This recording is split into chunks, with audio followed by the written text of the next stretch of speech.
Hey, now it's Vince. Just got back from taking Julian for a ride at Cincy Park and over to Cedar Hill Road here in Lancaster, where I live, Lancaster, Ohio. It's been like 56 degrees today, February 6, 2017. 2016 has went down as the hottest year on record. The winter of 16-17 the warmest. About every week we go into the low 60s.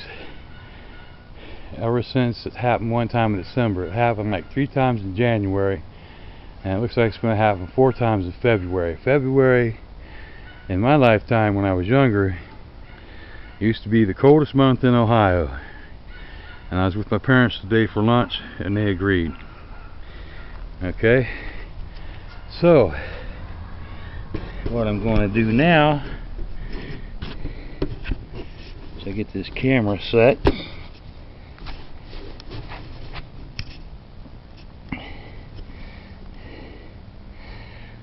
Is fire up the grill, and I'm going to cook, since there's no such thing as global warming, some hot Italian brats.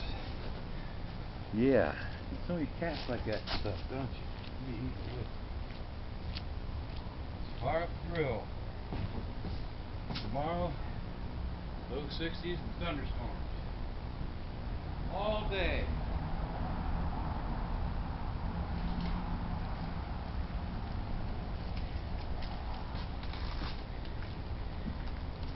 And then Wednesday, the high is going to be 44 and a low 23. That's close to a temperature differential here in Ohio. And it's usually responsible for dramatic weather. But no, there's no such thing as global warming. The same cycle is going to happen again by next weekend. So on and so forth.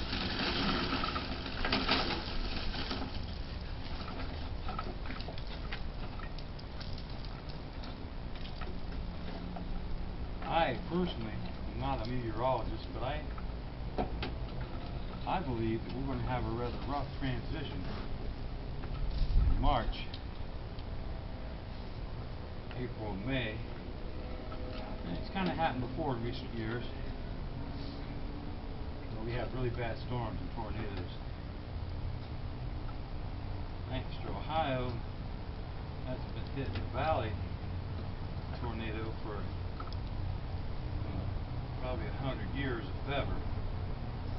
Of course, I live here, so I don't want that to happen. Now, the bicycle you seen when I started this video, panned around, is my electric bicycle. The large doggy hut trailer. Big dog. Large doggy hut, big dog. I use it to take Julian and some other cats for rides sometimes. Johanna, one of the other ones really been for a ride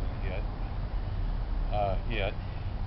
That's an electric bicycle, 36 volts. Set it to 15 amps. That's 1 horsepower electric. As long as you have pedals on the bike, it's a bicycle. No license tag, title, insurance, or gasoline. Your carbon footprint is reduced greatly because you can charge the battery, a 15 amp one anyway, for probably 10 cents at the most by plugging it in. Okay, let's get started with the hot Italian sausage. My green tea here. I drink a lot of this stuff. It's probably what keeps us alive. Just kidding. Kind of, sort of.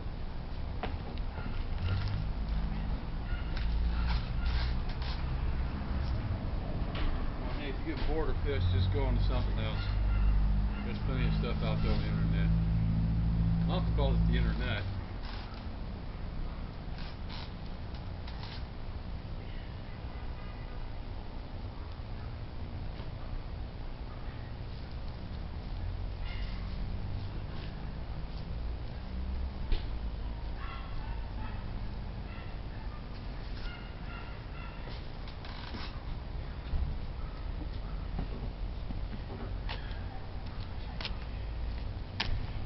we go. Hot Italian sausage. It's Global Warming Day.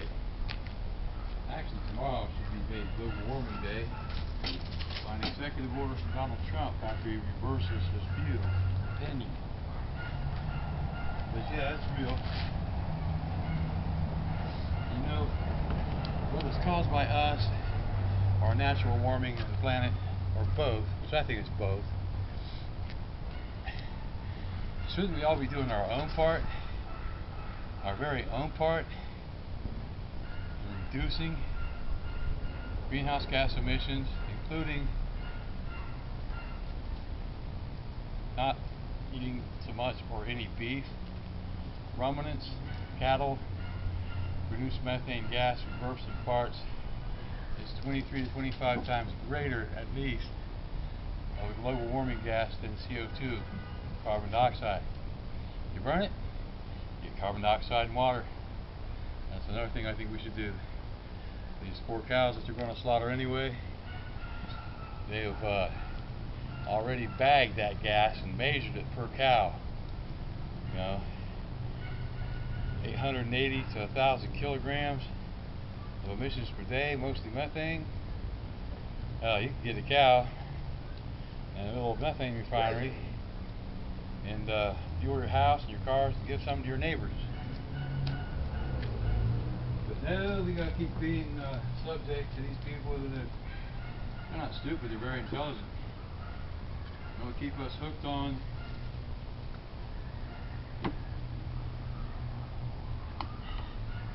fossil fuels, like this lighter fluid.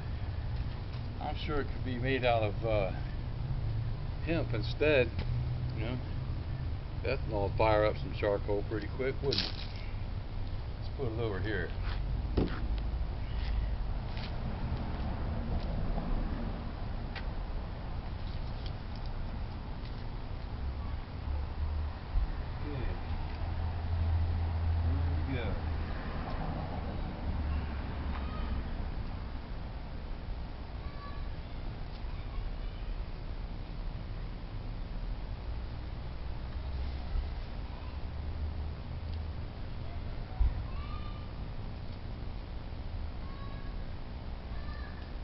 Yep.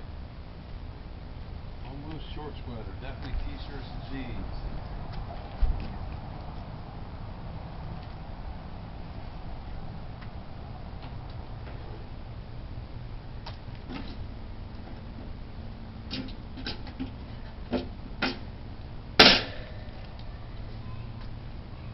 Righty then.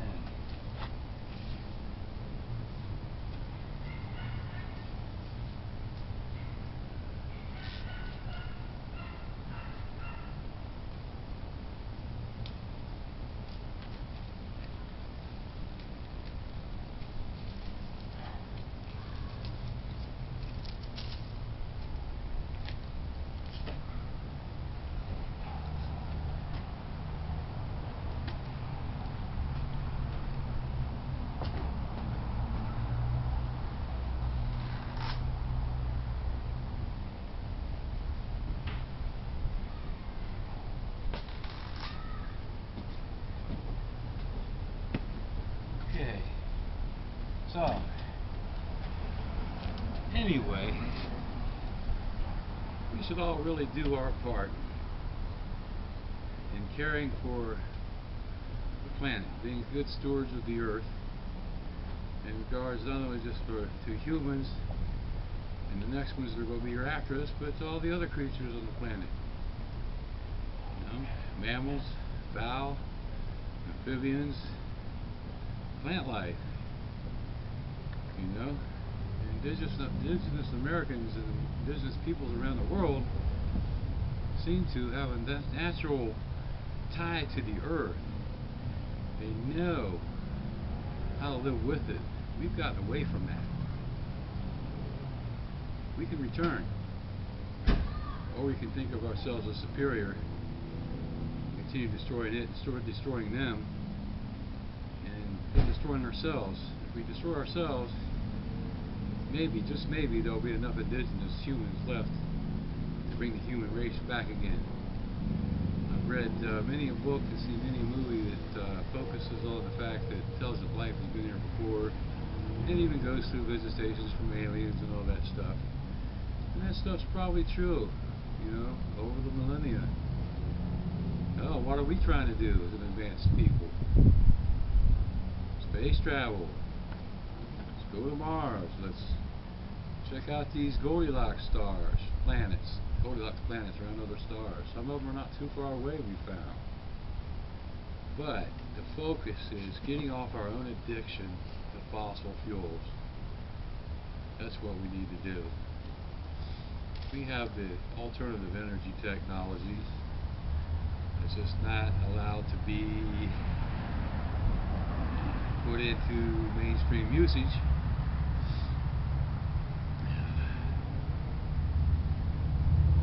I would have said centralized or decentralized, but sometimes I get confused with which one's correct. So let's just say mainstream usage of solar, wind, and environmental friendly hydroelectric.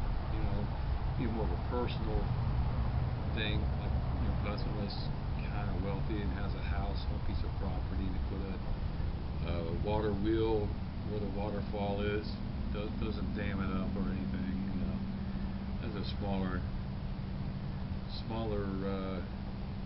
size renewable energy thing there, but doable, you know, if you want that. But focus really on the solar vertical wind towers with sonic screamers, like some of them, I guess I'll call them, that the new cars have, to scare wildlife away. When they put them on the regular windmills, you know, the birds would be like, oh, hell with flying over there, man, I'm out of here. You know, that takes care of that problem. And then there's the hydrogen fuel cells, the anaerobic fuel cells. Not the one Exxon's trying to push on us, so they can still keep us on a little bit of petroleum and make money off of it. That actually is a diesel that makes the hydrogen, that makes the fuel to run the semi-truck 1,200 miles. Okay, that's all well and good. But why don't we just get all the way off of the fossil fuels and do something about the ruminants, the cows, producing all the methane gas? Because in reality, people aren't going to stop eating beef. Demand's not going to go down. It's going to double by 2050. So, the idea that's already been done as a measurement, these poor creatures are going to be slaughtered anyway, or live their life milking and then be done away with or die. I've had tubes put in them and a big backpack put on them, plastic pink backpack. And they measured, like I said earlier, one cow produces 880 to 1,000 liters, that is, sorry, I said kilograms earlier. It's liters, 880 to 1,000 liters of methane and other emissions per day. So a little refinery on your farm there, collect all that methane, refine it, power the farm, power your cars, power your equipment, power your generator for your electricity on the whole place, and sell some to the power company. You know, and reduce greatly. But global warming gas is really more of a problem than all of modern industry combined, from what I'm hearing. But then put them both together, we're really in deep shit. But no, there's no such thing as global warming. Right?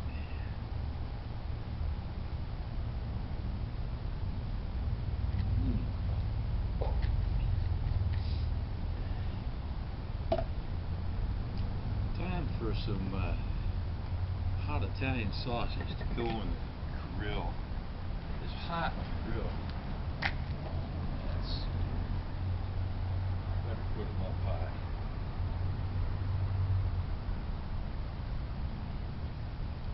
Don't get too hot.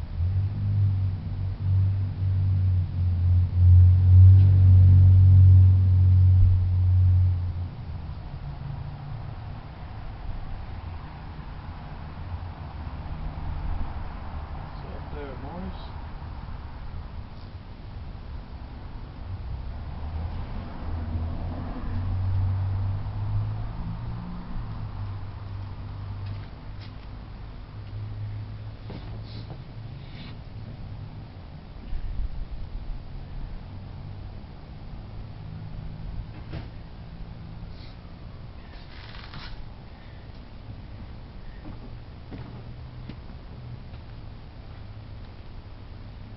Okay, finally,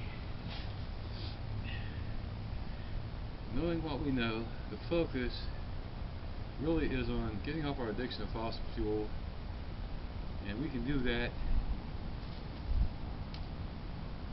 by the consumer purchasing the electric vehicles, the Tesla batteries for the home, in the very least a propane generator,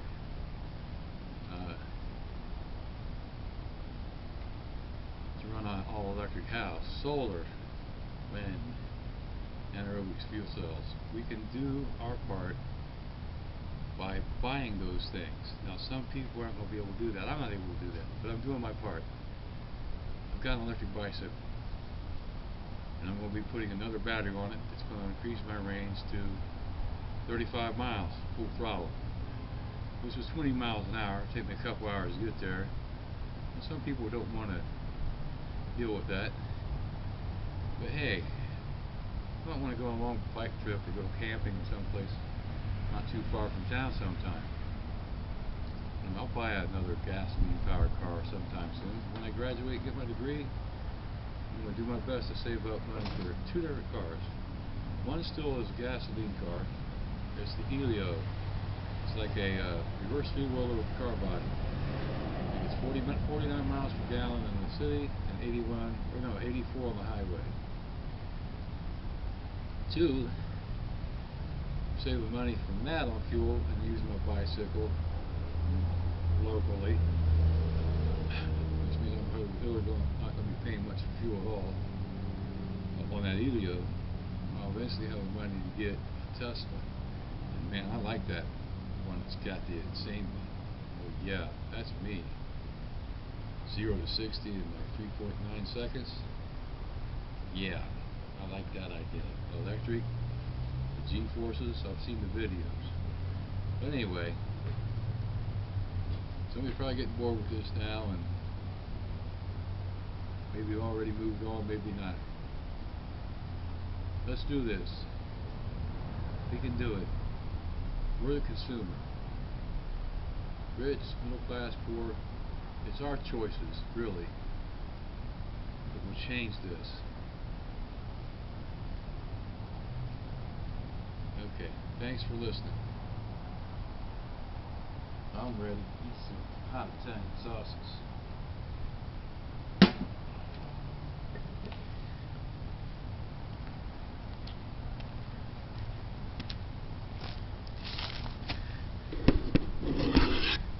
And that's one other thing. The thunderstorms are coming across the Midwest starting tomorrow. Be safe. Love y'all.